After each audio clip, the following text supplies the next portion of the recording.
यहाँहरू सबैलाई जय मसी। आजको डिभोसनमा यहाँलाई स्वागत छ।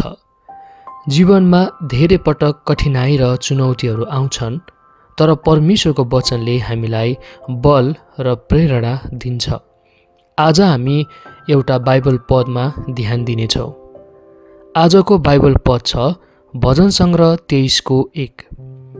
परमप्रभु मेरो गोठालो हुनुहुन्छ, मलाई केही कमी हुने छैन। यो पदले हामीलाई सम्झाउँछ कि परमेश्वर हरेक परिस्थितिमा हाम्रो साथमा हुनुहुन्छ।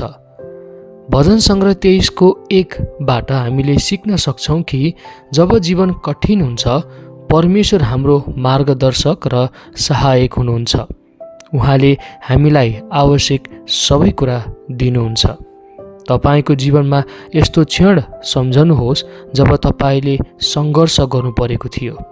के तपाईँले परमेश्वरको कृपाको अनुभव गर्नुभयो? उहाँले हामीलाई कहिल्यै छोड्नुहुन्न। उहाँमाथि भरोसा राख्दा हामी शान्ति र बल प्राप्त गर्छौँ। आजको दिनमा यो पदलाई ध्यानमा राख्नुहोस्।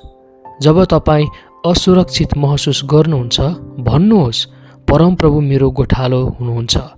उहाँको वचनले तपाईँको मनलाई बलियो बनाओस् र उहाँको मार्गदर्शनले तपाईँलाई सफल बनाओस्।